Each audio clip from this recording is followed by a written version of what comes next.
Hi, I'm Roddy Campbell, and I founded a business called Vroomie. That's Victor Romeo Uniform Mike India, or alternatively, Very Restless Unemployed Man's Idea. And Vroomie takes space in people's homes and recycles it into workspace during the day. So idle reception rooms that you have at home, everybody has a house, everybody has a room that isn't used during the day. And through our online marketplace, Vroomie, we match that with people looking for somewhere to work during the day, whatever they do.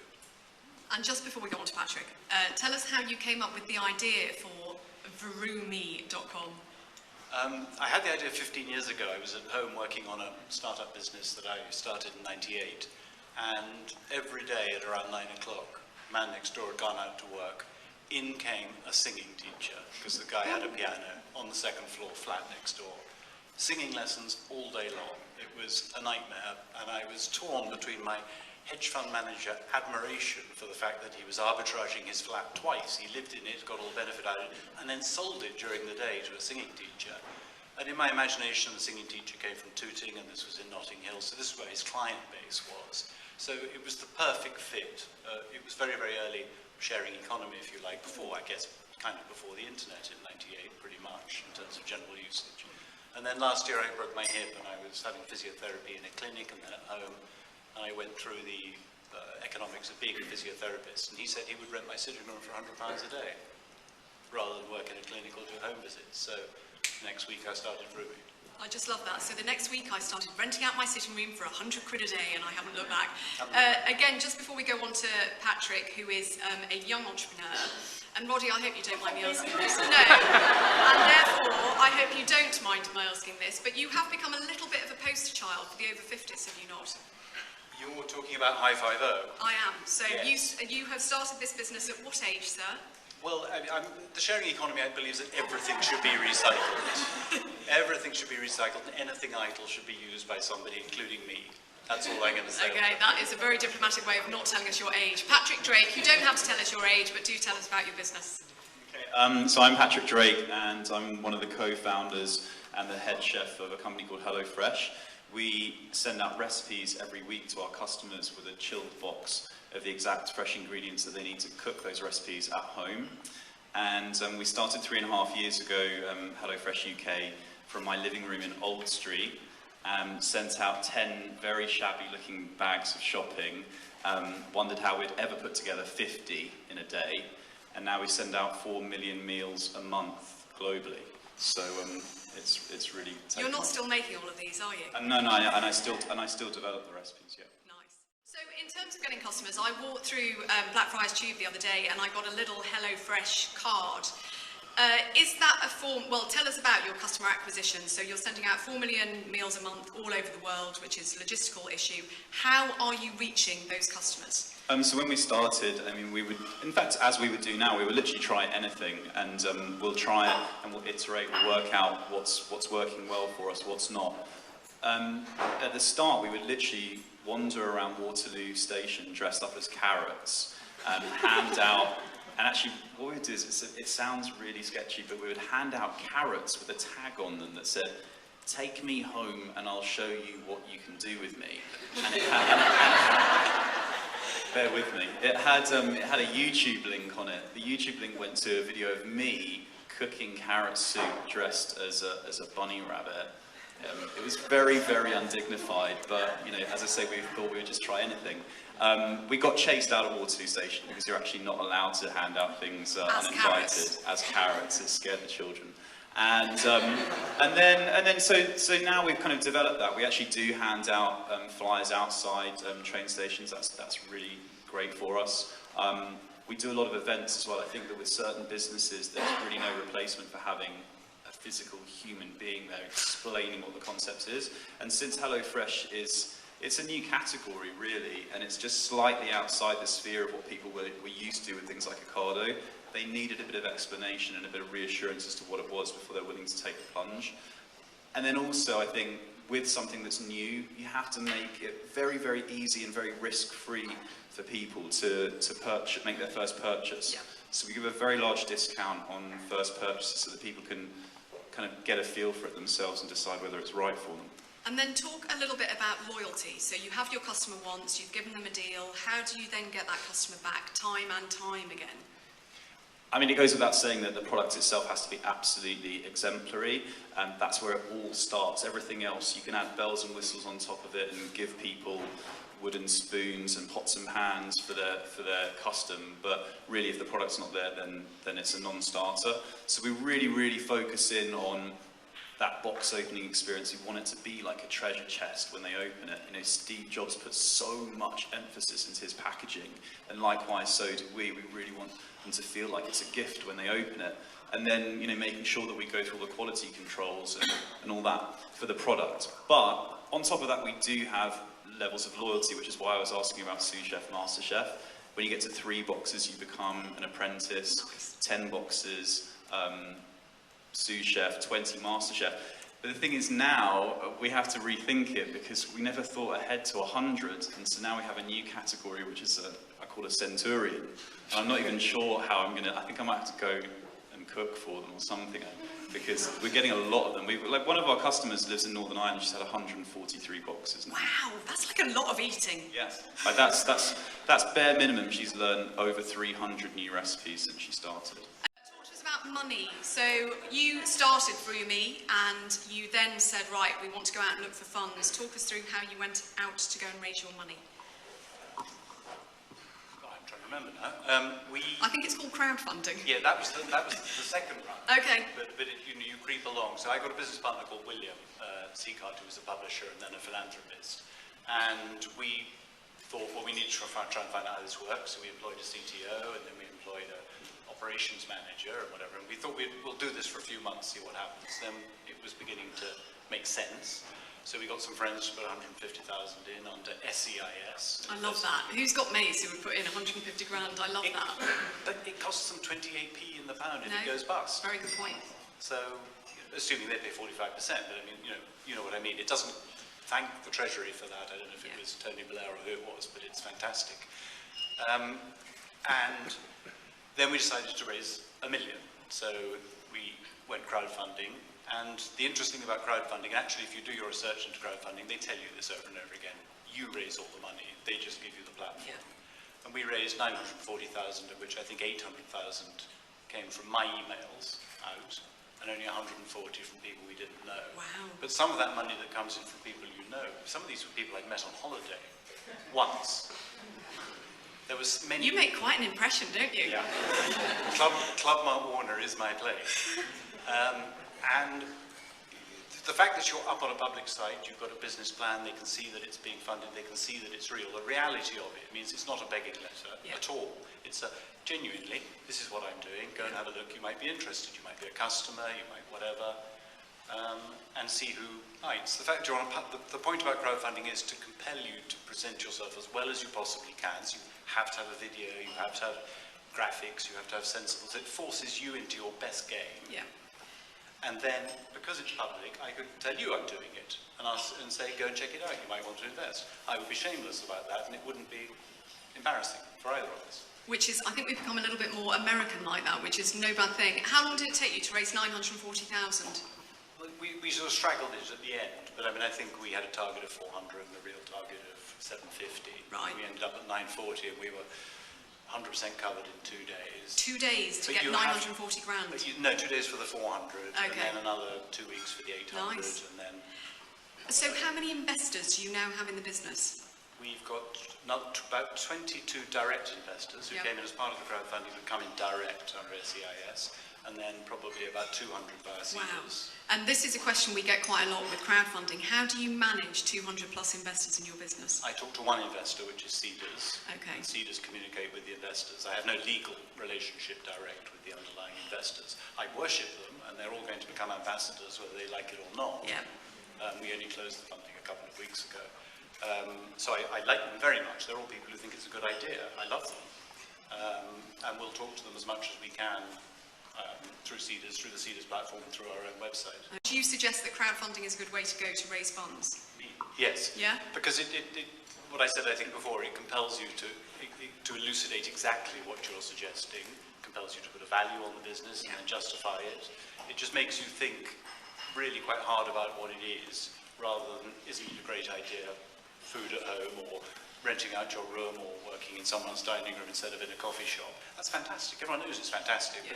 but what does it actually mean? Make the case. So it's quite serious crowdfunding if you know, people ask questions and you've got to be on your game. Yeah, and anyone who raises 940 grand, it's a very serious business. Helen, you invest as an angel investor. What do you look for when you're investing in online companies? Trying to take care of some of this thinking. Oh, it's all right. I need a room in one of Roddy's rooms so I can go work on that as well. I think it's a great idea. I mean, even if you're not looking for investment, I think there's some of the things that we look for are standard for having a good business, right? And in particular, in an e-commerce site, you're looking for something that is a differentiator, because obviously we're a nail brand. There are lots of nail brands. It's a big industry in the UK. So what was unique about it? What was their differentiating point or points was really important to me. Where they were they at the point where they were going on a vertical revenue stream? Because if you come in too early in the cycle, they won't benefit from the money. I won't benefit from being in there that early in any way, shape, or form. So in our case, because the product actually started from a recipe that was in China, we've sold 2 million bottles in China already. Nice. So it wasn't like it was from my point of view, I was thinking, well, that's fine, but that's a Chinese market, and now we're in the UK market, and we're going to be in other markets going forward. And where was the IP sitting was also a big question for me, because as an investor, I don't want the IP to be in China. We're a little bit of a strange animal in that regard, because the formula was created by Dr. Wang over 30 years ago, and then it kind of iterated from wall paint to nail paint, and I'll show you samples if anybody wants to see them. It's a resin-based nail varnish with no smell that you actually peel off. For those of you who are secret peelers, and we know you're out there. There is actually a term called secret peelers. Learn something new every day. You can peel it off, and it doesn't damage your nails. So this is the great thing. It doesn't smell, so you can do it on buses, and you can not upset your husband or partner because of the stench, obviously, those kind of things. So that was really good for me. The team, although I laugh about the boys not being here, there are 3 other men involved in this. One is in Greece right now, one is in Paris, and the other one is in West London packing, because we had a fantastic article in The Guardian which actually made the sales go into overdrive. So they're fulfilling, they're doing the distribution tonight. But they realized that they needed a female on board. And we actually met at a beauty event that was an Enterprise Nation event. Oh, I didn't know that. Yes. Okay, so I didn't know that. So that was the Beauty Exchange a year ago. Mm-hmm. Nice. Yeah, we met at the Beauty Exchange, and I do funding for companies that sell on television channels, and some of them I represent them and go on and sell for them. I saw the nail brand, I was interested in that, and so it went from there. And we're all investors, as is Dr. Wang and his family back in China. But the UK company stands on its own, and we are going to be doing some investing going forward. The team was important to me because these guys, they've got technical ability, they've got creative ability, they created a beautiful brand with beautiful packaging. It's, as I said, it's got great differentiators, and the beauty buyers have loved it. I'm actually going tomorrow to go to an appointment for them because they're not here, with a large retailer that's interested in it as well. Our instructions are on the inside of the packet. We've got other, it's got really, really beautiful points to it. And then the other person who's the marketing person has done a lot of online, high-profile, high-end online work as well, and also did crowdfunding in France. So it was a really good team. Yeah. The exit, which is the other thing that people look for, obviously, is a little bit strange for us because Dr. Wang is involved in his family. But normally, I would be looking for something like this to be maybe bought out by a Coty or a large cosmetic brand, as in something like would have happened with OPI. So it really, for me, I'm looking from now to that differentiation, the point in their cycle that they're at. What are the USPs? Who owns the IP? What will my money actually be doing? Who's the team? And what will I get at the other end? Perfect, beautifully concise. Questions for any of our panellists before I go for my final question? Really? You've had one drink? Oh, thank you so much, young lady. What is your question? Hi. So my question is I love this small business we set up online first, but I get to a stage, you have to actually physically do it. So if it does take off quite quickly, what's your experience of converting your online expertise, which you can do in your living room, to actually go out there, the logistics, like recruiting people,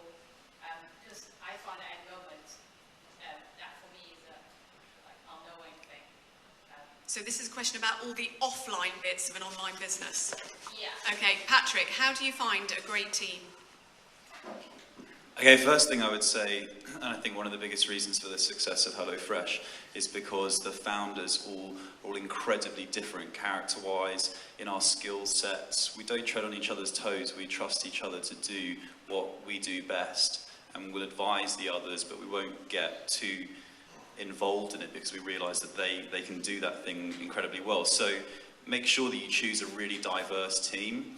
There's a saying which always resonates with me, which is also that type A people hire type A people, and type B people hire type C people, which is to say that you have to hire people who you frankly think are better than you and have the self-confidence to do that, because you need that to grow the business. There's no point feeling like, oh my God, I can't hire this person, they might usurp my position, because you need that expertise to drive the business forwards.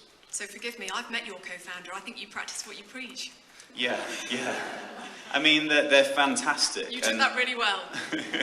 And they do things that I could never do, and likewise, well, actually, Ed's becoming quite a good chef now because he's had a lot of boxes. So it is lovely to see this combination. So Patrick is the chef, is the food man. His co-founder Ed, who's been to speak for us before, has got one of the most analytical, logistical minds I've ever watched in action. And he is clearly the person who makes everything happen. Yeah, he is highly, highly rational, whereas I'm perhaps slightly more the temperamental chef. Which works incredibly well. For each of our panellists, your one top tip for how to go and grow online a successful business. It's actually, I'm going to be completely honest about our business. We launched the website in January. We had the idea last June, and we're only 6 months more or less on from that point. We haven't had the problem that questioner asked, or what you're asking, about how do you go from, in your case, it would be 1,000 deliveries to 4 million, or whatever that shape of that is, and that's when it gets exciting. We're at the stage where I know that lots of you out there, for example, should be guests of ours, and some of you should be hosts, so we've got 350 hosts, but I need to segment you all enormously thoroughly, and then find you in your categories, and then we'll target you. Then you'll really know about it. You'll be besieged by digital marketing of one sort or another, and manual marketing, this sort of marketing, trade press, trade groups. Going on the radio, speaking at events. Going on the radio with you and speaking on LBC, but no, much more targeted than that. That's still generic. Much more targeted. Okay. When I work out exactly what you want. You want two things. I've got to deliver you both two things, and they're different products. You want an office, and you want a smart meeting room to interview people. So I think Roddy Campbell's one top tip is wherever you go, always be in sales mode. Yeah. Okay, Helen, one top tip. I think we've learned that it's good customer experience, and for us that includes a bit of education and also the delivery. The delivery has to be spot on. Okay, execution. People do the same as Patrick, which is you need very different skill sets. Okay, you're not allowed to copy somebody else's now. So sales, great execution, final top tip.